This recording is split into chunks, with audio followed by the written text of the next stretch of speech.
ہے کہ جب بھی آپ یہ غور کریں اور اس لفظ کو اس طرح پڑھ کے دیکھیں، قوام، نگہداشت، حفاظت، کیئر، ضروریات پوری کرنے والا، آپ کا خادم، کہ سید القوم خادمہم، جو قوم کا سردار ہوتا ہے وہ ان کا خادم بھی ہوتا ہے، اتنا کچھ کر کے لانے والا بیچارہ خادم ہی ہے، لیکن عورت نے یہ قدردانی نہیں کی اور شیطان یہیں سے کامیاب ہوا، کیونکہ اس نے کہا تھا کہ میں فطرت میں تبدیلی کروں گا، ساخت بدل دوں گا ان کی۔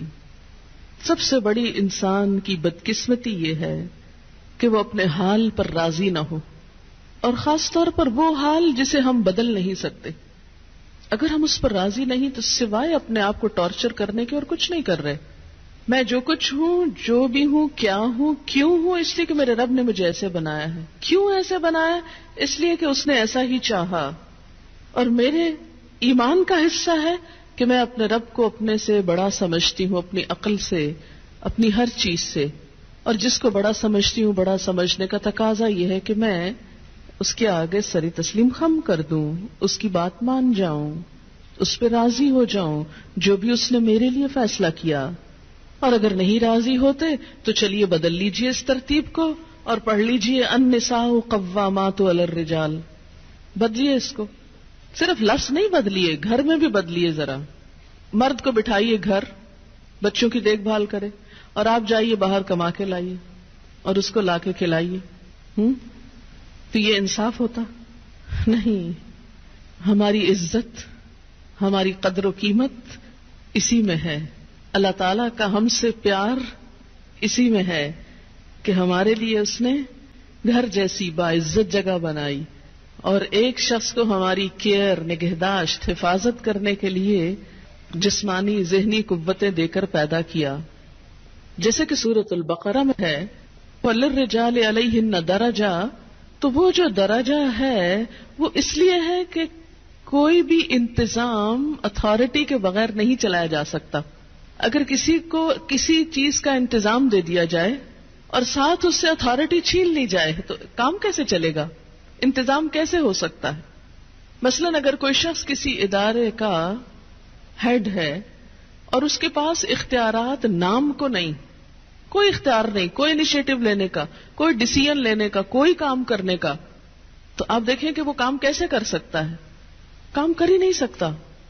تو اللہ نے جب مرد کو قوام بنایا اور ان کے لیے ایک درجہ رکھا، گھر کی کنگڈم میں انہیں ہیڈ قرار دیا، تو اس کے لیے ضروری تھا کہ ان کے پاس اتھارٹی بھی ہو۔ اور پھر دوسری بڑی بات یہ کہ وَبِمَا أَنفَقُوا مِنْ أَمْوَالِهِمْ، وہ اپنے مال میں سے خرچ کرتے ہیں، تو جو مال خرچ کر رہا ہے اس کا حق ہے کہ پھر گھر اس کی مرضی کے مطابق بھی ہو۔ اگرچہ عمومی طور پر تو کیا ہوتا ہے، وہ لا کے مال بیوی کو دے دیتا ہے اور وہ جیسے چاہتی ہے خرچ کرتی ہے۔ اب اس کا یہ مطلب نہیں کہ عورت اپنے شوہر کے مشورے کے بغیر جو چاہے مال کو جس طرح چاہے لوٹائے، جو چاہے کرے، نہیں۔ پھر گھر کی خوشحالی کا انحصار اس بات پر ہے کہ عورت اپنے شوہر سے مشورہ کرے۔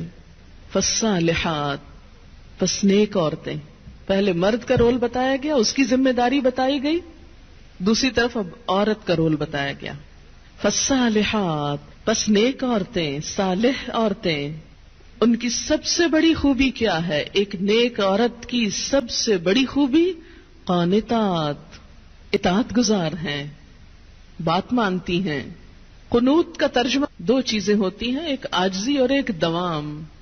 عاجزی کے ساتھ اطاعت اور مسلسل اطاعت، یہ نہیں کہ جب کوئی مرضی ہو، مقصد ہو، کوئی ضرورت ہو تو خوشامد کر لی اور اس کے بعد تو کون اور میں کون، نہیں۔ فالصالحات قانتات، نیک عورتیں شوہروں کی تابعدار ہوتی ہیں، اطاعت گزار ہوتی ہیں، فرما بردار ہوتی ہیں۔ اس کی وضاحت نبی صلی اللہ علیہ وسلم کی ایک حدیث بہت اچھی طرح کرتی ہے، ابن ماجہ کی روایت ہے۔ آپ صلی اللہ علیہ وسلم نے نیک بیوی کی خوبیاں بیان کرتے ہوئے فرمایا، مومن کے لیے خوف خدا کے بعد سب سے زیادہ مفید اور باعث خیر نعمت نیک بیوی ہے۔ جب وہ اس سے کسی کام کو کہے تو خوشی سے کر دے، جب وہ اس پر نگاہ ڈالے تو اس کو خوش کر دے، یعنی بیوی کا حال حلیہ بھی ایسا ہونا چاہیے کہ جو شوہر کو خوش کرے، نہ کہ گھر میں میلی کچیلی اور ساری زیب و زینت بازار کے لیے. اور جب وہ اس کے بھروسے پر قسم کھا بیٹھے تو وہ اس کی قسم پوری کر دے. جب وہ کہیں چلا جائے تو وہ اس کے پیچھے اپنی عزت و آبرو کی حفاظت کرے، اور شوہر کے مال اور اسباب کی نگرانی میں شوہر کی خیرخواہ اور وفادار رہے. تو یہ ہیں ایک اچھی بیوی کی خصوصیات جو نبی صلی اللہ علیہ وسلم نے فرمائی، جو اس آیت کی بہترین وضاحت کرتی ہیں. نمبر 1 اطاعت. اور اطاعت میں کیا کہ کوئی کام کہے تو خوشی سے کرے. اور نمبر 2 اگر وہ بیوی کے بھروسے پہ قسم کھا بیٹھے تو اس کی قسم پوری کر دے. اور اس اطاعت میں صرف یہ اطاعت ہی نہیں آتی کہ وہ کہے کھانا لا دو تو لا کے رکھ دے، اور وہ کہے کہ بازار چلو تو ساتھ چل دے. اس اطاعت میں شوہر کی جسمانی ضرورت پوری کرنے کی اطاعت بھی شامل ہے، جسے بعض اوقات بہت سی پڑھی لکھی خواتین اپنے حق میں ایک ظلم سمجھنے لگتی. ایک دفعہ کہیں میری ملاقات ایک خاتون سے ہوئی، کیمبرج یونیورسٹی سے انہوں نے لاء میں ایم فل کیا تھا. تو مجھ سے کہنے لگی کہ میرا ایک مسئلہ ہے. میں نے کہا بتائیے. کہنے لگی کہ میرا شوہر مجھے ریپ کرتا ہے میری مرضی کے بغیر. میں نے کہا قانون پڑھ کے قانونی ٹرمز ہی گھر میں بھی استعمال ہوں گی. شوہر اور ریپ، میرا تو سر چکرا گیا. یہ بات بہت ڈھکی چھپی ہے، لیکن چونکہ دین کا ایک حصہ ہے اس لیے بتانا ضروری ہے. بہت سے گھرانوں میں خرابیاں اور بہت سے گھرانوں میں لڑائیاں اور بدمزاجیوں کی جو روٹ کاز ہے وہ یہاں سے شروع ہوتی ہے، جسے کوئی نہیں کھولتا. نہ کوئی ماں بتاتی ہے، نہ کوئی استاد بتاتا ہے، نہ کوئی اور اچھا مشورہ دیتا ہے کہ اس معاملے میں اللہ نے شوہر کو حق دیا ہے اور عورت پر لازم کیا ہے کہ وہ شوہر کی اطاعت کرے. لیکن جب عورت کا ایک موڈ ہی صرف ریزسٹ کرنے کا بن جائے اور شوہر کو صرف یہ انڈرسٹینڈنگ ہو کہ اس نے تو میری بات ماننی ہی نہیں، تو یہ چیز بہت سی تلخیوں کو جنم دیتی ہے. ایسے میں عورت اور مرد کے مزاج میں چونکہ قدرتی فرق ہے، بعض اوقات شوہر کی جو ڈیمانڈ ہوتی ہے عورت نہیں پوری کر سکتی، یا عورت کا مزاج اس سے مختلف ہے، یا عورت اس کو اپنے لیے ایک مصیبت اور بوجھ سمجھتی ہے، تو بھی اس موقع پر اطاعت کہ اللہ کا حکم ہے، اور اگر میرا دل نہیں بھی چاہ رہا تو میرے رب کی رضا اس میں ہے، مجھے اس سے جزا چاہیے، صرف اپنی مرضی نہیں. آپ دیکھیں کہ جب سے عورت نے اپنے اوپر گھر اور باہر کی دوہری ذمہ داری لی تو اس میں عورت کے لیے اس مقام پر اطاعت شوہر زیادہ مشکل ہو گئی، کیونکہ وہ دن بھر باہر کے کاموں سے اتنی تھکی ہوئی ہے کہ اب وہ اس قابل نہیں کہ شوہر کی بات مان سکے. وہ بے شمار گھر کے علاوہ باہر کی ٹینشنز میں گرفتار ہے. لہذا ایک طرف اپنا گھر خراب کر رہی ہے، ظاہر ایک شوہر کو اگر روز نہ ہی سننی پڑے تو اس کی توجہ لازماً باہر جائے گی، وہ کہیں اور دیکھے گا، ذمہ دار کون ہوگا. اور دوسری طرف اللہ تعالیٰ کی ناراضگی بھی، اللہ کی رضا شوہر کی رضا میں ہے اور اللہ کی ناراضگی شوہر کی ناراضگی میں ہے.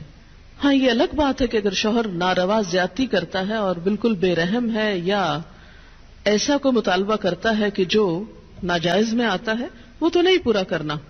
جیسے آپ کو بتایا گیا کہ فطری طریقے کے علاوہ کوئی بھی ایسا طریقہ، خواہ وہ شوہر اور بیوی کے درمیان ہی کیوں نہ ہو، اسے حرام قرار دیا گیا، چاہے وہ عمل قوم لوط سے ملتا ہو یا اورل سیکس ہو. یہ تو ناجائز ہے ہی، لیکن فطرت کے دائرے میں. اور اس میں بنیادی چیز جو باہم کاؤنٹ کرتی ہے وہ باہم ایک دوسرے کے ساتھ کوآپریٹ کرنا ہے، ایک دوسرے کے مزاج کو سمجھنا ہے اور ایک دوسرے کے ساتھ تعاون ہے. لیکن آپ دیکھیں کہ ہمیشہ آئیڈیل صورتحال نہیں ہوا کرتی، ہر شخص اتنا کنسیڈریٹ نہیں ہوتا.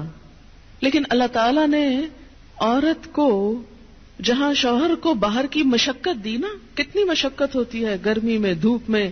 مثلاً ہر شخص کا ایئر کنڈیشنڈ آفس تو نہیں ہے کہ وہ وہاں بیٹھ کے کام کر رہا ہے. بہت سے مرد سڑکوں پہ سڑکیں بنا رہے ہیں دھوپ میں کھڑے ہو کر، کچھ کھیتوں میں کام کر رہے ہیں، کٹائیاں کر رہے ہیں فصلوں کی، کوئی اور مکان بنا رہے ہیں، دھوپ میں کام کر رہے ہیں، تو مرد اگر سارے دن کی باہر مشقت کرتا ہے تو وہ بھی ایک پینفل کام ہے، اور اس نے محنت کی اور بیوی کے لیے سارا آرام فراہم کیا، کھانا پینا باقی ضروریات. اب اگر بیوی کو اس کا مطالبہ پورا کرنے میں تھوڑی تکلیف ہو رہی ہے تو کیا ہوا کہ موڈ نہیں یا دل نہیں مان رہا تو کیا ہوا، نہ صحیح.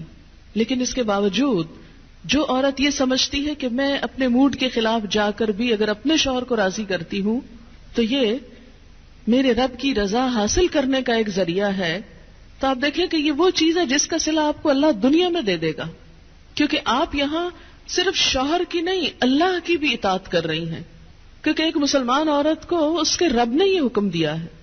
اور اس میں وہ حدیث آپ نے سن رکھی ہوگی اور عورتوں کو سنانے میں بڑی مشکل پیش آتی ہے مجھے ہمیشہ، اور عورتیں ایک دم اوفینڈ ہونے لگتی ہیں. لیکن بات یہ ہے کہ چونکہ اللہ کے رسول صلی اللہ علیہ وسلم نے فرمایا ہے اور ہم ان کا نام سن سن کے روتے ہیں محبت میں اور نعتیں سن سن کے جھومتے ہیں، تو یہ حکم بھی آپ کا مان لینا چاہیے اور اس حدیث کو بھی سن لینا چاہیے اتنی ہی خوشی سے جتنی خوشی سے ایک نعت سنتے ہیں. نبی صلی اللہ علیہ وسلم نے فرمایا جب مرد اپنی بیوی کو اپنے بستر پر بلائے اور وہ نہ آئے تو صبح تک فرشتے اس پر لعنت کرتے ہیں. بخاری کی روایت ہے کتاب النکاح. ٹھیک ہے اس میں کہ اگر بیوی بیمار ہے یا اسے کوئی ایسی تکلیف ہے یا کوئی جینون ریزن ہے تو اس میں اللہ تعالیٰ اتنے بے رحم نہیں ہے کہ وہ دیکھ رہے ہیں کہ ایک عورت بخار میں پڑی ہے اور اس کا شوہر اس سے مطالبہ کر رہا ہے اور عورت نے نہیں مانا تو اس پہ لعنت بھجوانی شروع کر دی جائے. نہیں، یہاں ایک نارمل حالات کی بات ہے کہ ایک عام حالات میں ایک عورت اگر اطاعت نہیں کرتی یا بات نہیں مانتی. اور اسی لیے ایک اور حدیث ہے، حضرت ابو ہریرہ کہتے ہیں کہ آپ صلی اللہ علیہ وسلم نے فرمایا اگر عورت کا خاوند اس کے پاس موجود ہو تو وہ اس کی اجازت کے بغیر نفلی روزہ نہ رکھے. تو گویا شوہر کی اطاعت نمبر 1 عام روزمرہ زندگی کے کاموں میں کوآپریشن، اطاعت بمانا کوآپریشن ہے. طوعاً کا مطلب ہوتا ہے خوشی سے کام کرنا. نمبر 2 اس کی خاص ضرورت یا تقاضے کو پورا کرنے میں اطاعت. ہاں، کہاں اطاعت نہیں؟ جب وہ کوئی حرام کام کرنے کو کہے، جب وہ کوئی ناجائز کام کرنے کو کہے، جب وہ اللہ اور اس کے رسول صلی اللہ علیہ وسلم کی مرضی کے خلاف کام کرنے کو کہے. لا طاعت لمخلوق فی معصیت الخالق. مخلوق کی اطاعت جائز نہیں خالق کی نافرمانی میں. اگر اللہ تعالیٰ کسی کام پہ ناراض ہے وہ اطاعت جائز ہے. بہت سی خواتین کو دیکھا ہے جہاں اللہ کی نافرمانی ہو رہی ہے وہاں تو شوہر کی بات بھاگ بھاگ کے مانی جا رہی ہے، اس لیے کہ وہ اپنے نفس کے مطابق ہے نا. آپ سب جانتے ہیں کہاں کہاں. لیکن جہاں شوہر کی اطاعت اللہ کی رضا کے مطابق ہے لیکن ہماری رضا کے خلاف ہے تو پھر ہم وہاں نہیں بات مانتے. تو بسا اوقات ہم بظاہر اللہ کی رضا کا لیبل تو لگاتے ہیں، ہوتی اندر سے اپنے نفس کی اطاعت ہے. اور بعض اوقات شوہر کی اطاعت کا لیبل لگاتے ہیں لیکن وہاں بھی اصل میں نفس کی اطاعت ہوتی ہے کہ ہمارا اپنا دل وہی چاہ رہا ہوتا ہے جو شوہر چاہتا ہے اس وقت. بعض اوقات کئی غلط کام شوہر چاہتے ہیں نا کہ بیوی کرے، ہم خود بھی وہ چاہ رہے ہوتے ہیں ساتھ، اس لیے آڑ لے لیتے ہیں جی شوہر نہیں مانتے. مثلا سر ڈھکنا شوہر کو پسند نہیں، کیا کریں، اب شوہر کی اطاعت بھی تو اللہ ہی نے کہا. یہاں شوہر کی ہم 100% اطاعت